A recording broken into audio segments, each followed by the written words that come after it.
নমস্কার বন্ধুরা, ঐশীস কিচেনে সবাইকে জানাই স্বাগত। প্রতিদিনের মতো আজ আমি একটা নতুন রেসিপি নিয়ে চলে এসেছি। আজ আমি বানাবো আলু দিয়ে বাটা মাছের ঝোল। বাড়িতে আপনারা এরকমভাবে একবার আলু দিয়ে বাটা মাছের ঝোল বানিয়ে খেয়ে দেখবেন, এটা খেতে দারুণ লাগে। প্রথমেই দেখুন গ্যাসে কড়া বসিয়ে দিয়ে আমি আলুগুলোকে সেদ্ধ হতে বসিয়ে দিয়েছি। আলুগুলোকে লম্বা লম্বা করে কেটে নিয়েছি। আলুগুলোকে 50% সেদ্ধ করে আমি জল ঝরিয়ে নিয়েছি। তারপর গ্যাসে আবার একটা কড়া বসিয়ে দিয়ে তার মধ্যে আমি সাদা তেল দিয়ে দিলাম। এই তেলটাকে গরম করে নেব। তবে আপনারা চাইলে সরষের তেল দিয়েও রান্নাটা করতে পারেন। আমি সাদা তেল দিয়েই রান্নাটা করছি। তেলটা গরম হলে আগে থেকে লবণ হলুদ মাখিয়ে রাখা বাটা মাছ দিয়ে দেব। বাটা মাছ তো অনেকভাবেই আমরা খাই। আমার মতো একবার বাড়িতে বাটা মাছ খেয়ে দেখবেন আপনাদের কেমন লাগলো। ভালো লাগলে প্লিজ আমার চ্যানেলটিকে সাবস্ক্রাইব করে আমার পাশে থাকবেন।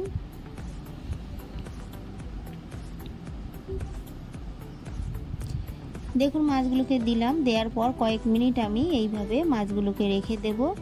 রেখে দেওয়ার পর মাছগুলোকে আমি উল্টে পাল্টে সুন্দর করে ভেজে নেব।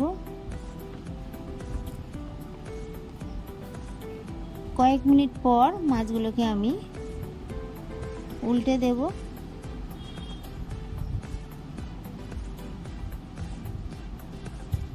কড়াটাকে খুব ভালো করে গরম করে নেবেন, না হলে মাছগুলো কিন্তু কড়ার গায়ে লেগে যাওয়ার ভয় থাকে। দেখুন এপিট ওপিট করে সুন্দর করে মাছগুলোকে আমি ভেজে নিলাম। ভেজে নেওয়ার পর মাছগুলোকে আমি তুলে নেব। এই তেলের মধ্যে বাকি মাছগুলোকে দিয়ে দেব।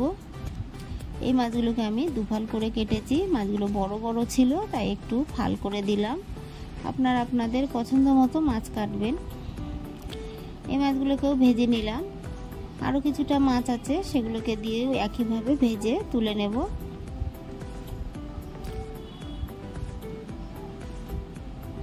সব মাছগুলো ভেজে তুলে নিয়ে কড়ার মধ্যে দিয়ে দিলাম হাফ টিস্পুন গোটা জিরে। ফোড়নটা ভাজা হলে দিয়ে দিলাম একটা কুচানো পেঁয়াজ, মিডিয়াম সাইজের একটা কুচানো পেঁয়াজ দিলাম। দিয়ে পেঁয়াজটাকে নেড়ে ভালো করে ভেজে নেব।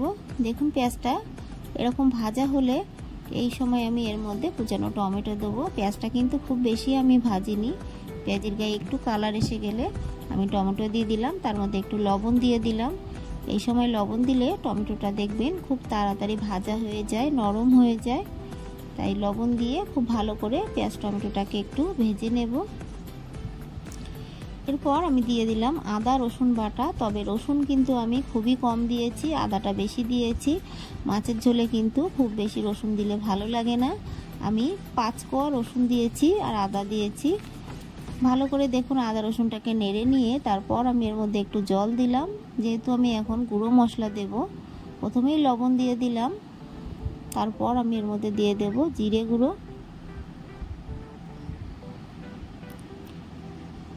দিয়ে দেব হলুদ গুঁড়ো, দিয়ে দেব লাল লঙ্কার গুঁড়ো। ভালো করে নেড়ে নেব মশলাটাকে। এরপর দিয়ে দেব একটু কাশ্মীরি লঙ্কার গুঁড়ো। এটা কালারের জন্য দিচ্ছি, এটা দিলে কিন্তু ঝাল হবে না। আপনারা চাইলে দিতেও পারেন, আবার নাও দিতে পারেন।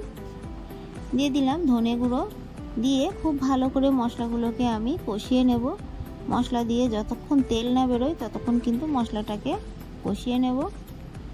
দিয়ে দিলাম চেরা কাঁচা লঙ্কা। ঝালটা আপনারা যেমন খান তেমনই দেবেন।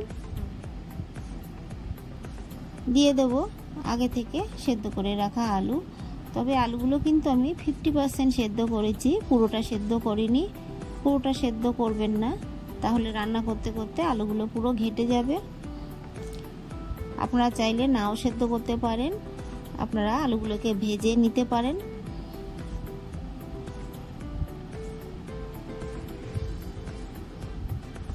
খুব ভালো করে মশলার সঙ্গে আলুগুলোকে কষিয়ে নেব। এত সুন্দর হয়েছিল, আপনারা না খেলে বুঝতে পারবেন না। তাই অবশ্যই বাড়িতে একবার বানাবেন।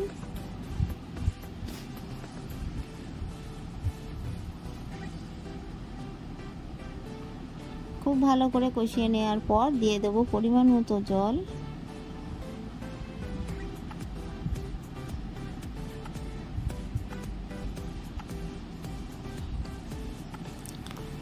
জলটা দিয়ে আমি ঢাকা চাপা দিয়ে কিছুক্ষণ ফুটিয়ে নেব।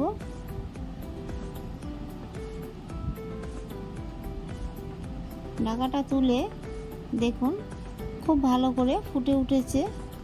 এই সময় আমি দিয়ে দেব আগে থেকে ভেজে রাখা মাছগুলো।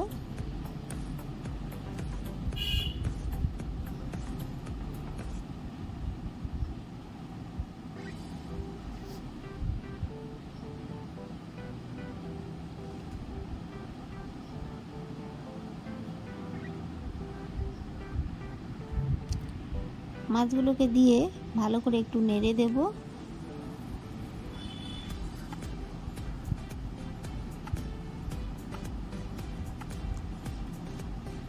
আলুটা মোটামুটি সিদ্ধ হয়ে গেছে, আমি ঢাকা চাপা দিয়ে আরও একটু ফুটিয়ে নেব।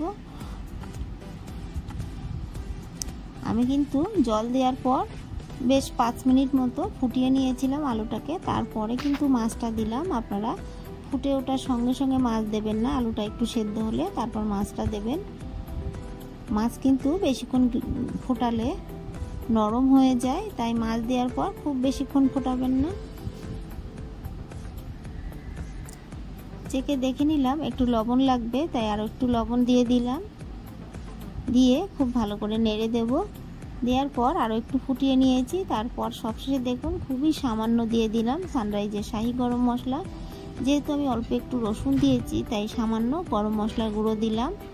এভাবে বাড়িতে একবার আপনারা বাড়িতে বানিয়ে খেয়ে দেখবেন এটা কতটা ভালো হয়।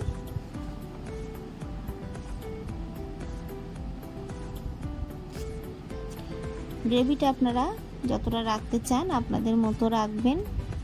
আর এটা নামানোর পর কিন্তু এতটা গ্রেভি থাকে না, শুকিয়ে যায়। তাই একটু গ্রেভি রেখে আমি নামিয়ে দিলাম। গ্যাসের ফ্লেমটাকে আমি অফ করে দেব। ঢাকা চাপা দিয়ে রেখে দিলাম। তারপর দেখুন কালারটা কতটা সুন্দর হয়েছে, আর খেতেও কিন্তু দারুণ হয়েছিল।